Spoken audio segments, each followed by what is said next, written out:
On an ordinary Tuesday afternoon, 8-year-old Daniel Harper walked out of school and was never seen again. There were no screams, no signs of struggle, no witnesses, just a backpack, standing upright beside a playground fence, and a question no one in his quiet town can answer. March 12th started like any other day. Clear skies, mild air. Children laughing as they rushed into the building before the morning bell. Daniel's teacher later told investigators he seemed completely normal. He finished his math worksheet early. He joked with a classmate during reading time. At lunch, he traded apple slices for cookies. Nothing unusual, nothing alarming.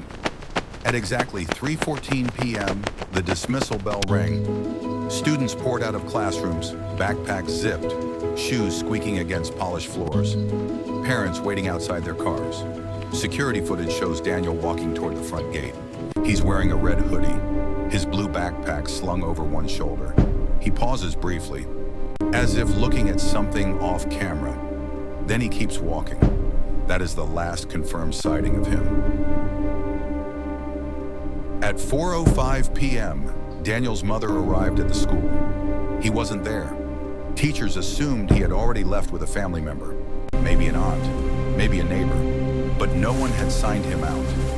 By 4:40 p.m., panic replaced confusion.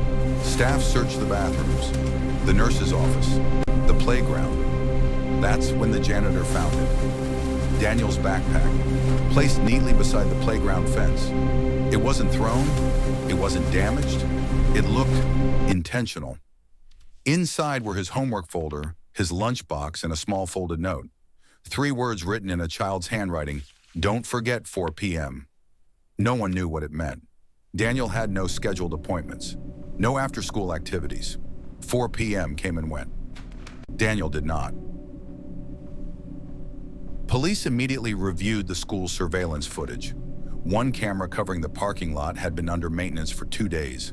Another camera facing the front gate captured Daniel walking toward the exit. Then, without warning, the screen flickered. For exactly 18 seconds, there was nothing but static. When the image returned, the walkway was empty. No child, no adult, no car pulling up. Just an empty gate swaying slightly in the wind. Technicians later examined the system.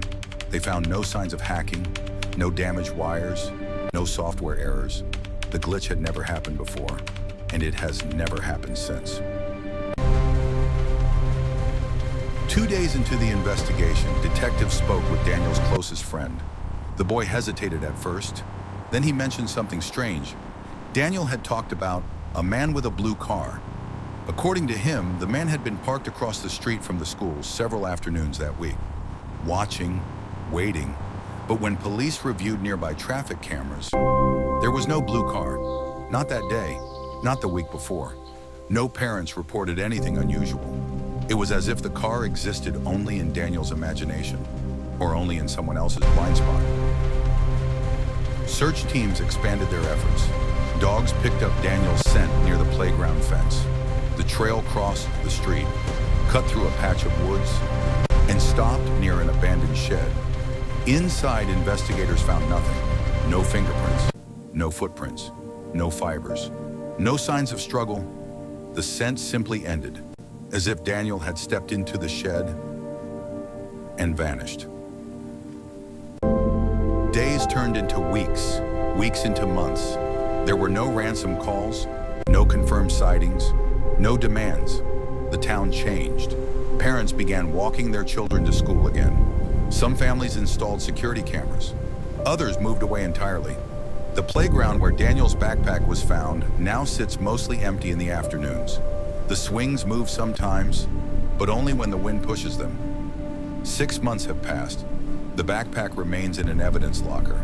The camera glitch remains unexplained. And the note, "Don't forget 4 p.m., remains a mystery, because at exactly 4 p.m. on March 12th, Daniel Harper was already gone. No witnesses, no answers, just silence after school. And somewhere in that silence, the truth.